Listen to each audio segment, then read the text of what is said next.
예, 무차별한 의혹 제기로 유튜브에서 꽤 주목을 받았던 가로세로 연구소의 강용석 변호사와 김세희 전 기자에 대해서 경찰이 체포영장 집행을 시도하고 있습니다. 현재도 그런 것으로 전해지고 있는데요. 두 사람은 체포를 거부하면서 본인들 유튜브를 통해서 실시간 상황을 알리고 있습니다. 본인들이 촬영한 체포 화면부터 만나보겠습니다.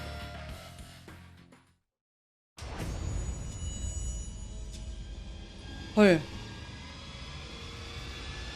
잠깐만요.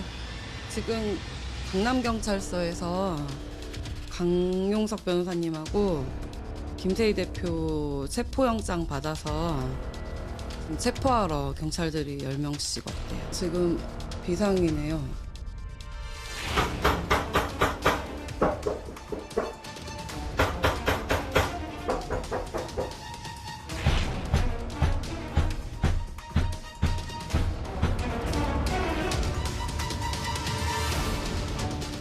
체포하러 왔다고 하니까 여러분들이 지금 이 방송 중에도 강남경찰서 연락하셔서 항의를 하시든가 해야 될 것 같아요. 뭐 공무수행을 방해하거나 공무집행 방해를 하라는 게 아니라 약간 이렇게 위법한 체포 한 20명 정도가 총동원됐다고 하거든요.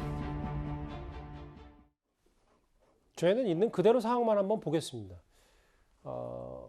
장혜차 변호사님, 김용호 전 기자는 오늘 오전에 긴급 체포가 됐는데 두 사람은 여전히 불응하고 경찰은 체포영장 집행을 시도 중이다. 지금까지 소식은 그렇더라고요. 네, 김용호 전 기자 같은 경우는 자택에서 이제 본인의 자가용으로 이동하는 과정에서 체포를 당했다 이런 소식이 전해지고 있고요. 강용석 변호사 같은 경우는 자택에 체포영장 집행하기 위해서 경찰들이 출동해 있는데 방금 뭐 영상 보신 것처럼 자택 문을 개방하지 않고 대치하고 있는 것 같고 김세희 대표 같은 경우도 현재 체포영장 집행에 지금 응하지 않은 채 대치를 이어가고 있는 국면인 것 같습니다. 그런데 경찰이 이제 개인적인 메시지를 김세희 대표에게 보낸 것을 김 대표가 온라인에 공개했던데요. 신사적으로 좀 잘 일을 풀어보자라고 경찰이 메시지를 보냈는데 여기에 대해서 김 대표는 따로 답장을 하지 않고 온라인 커뮤니티, 본인의 유튜브 커뮤니티에 끝까지 대치하겠다는 입장을 밝힌 것으로 보아서 이 체포영장 집행을 둘러싼 대치 국면이 다소 길어질 가능성도 있는 것 같습니다.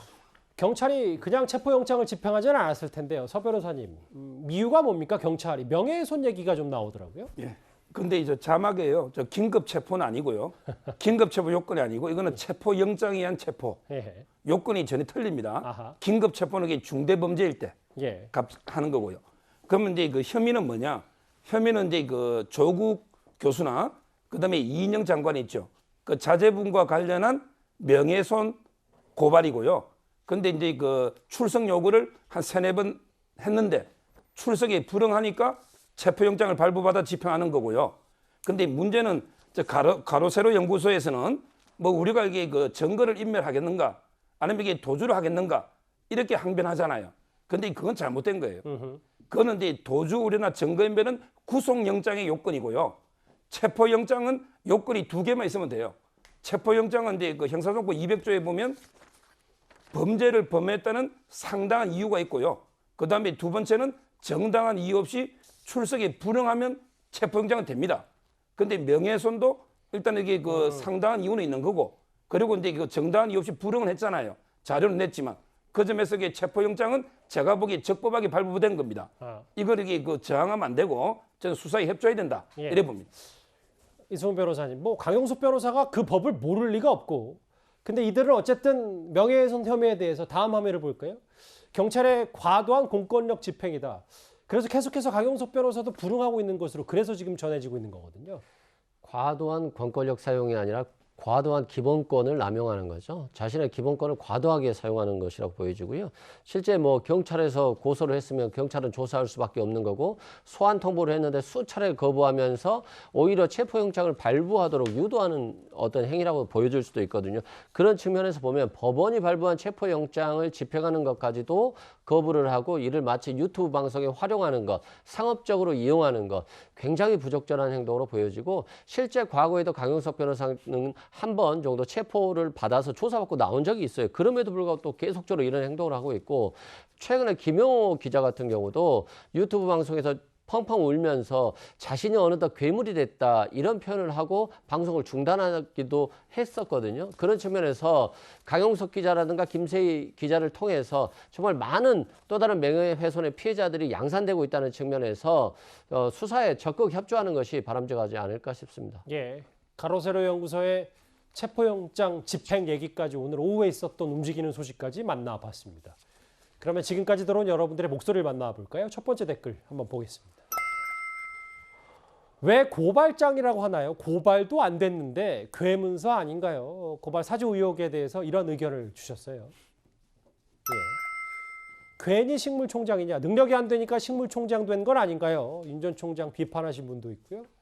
세 번째 댓글 보겠습니다. 공작 제보를 받았는데 왜 그때 안 터뜨렸나요?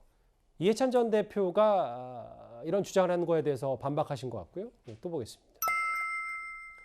정치는 풍자가 더욱 풍요롭게 만들지만 서로 홀뜯는 건 굶주린 국민만 생산한다라는 따끔한 지적도 있습니다. 마지막 댓글 보겠습니다. 정치판은 매일 벌떼들 싸움이다. 민생은 하루하루가 눈물이다. 예, 오늘도 댓글 5개 감사드립니다. 저희가 움직이는 얘기 사건 사고 소식 만나봤는데요.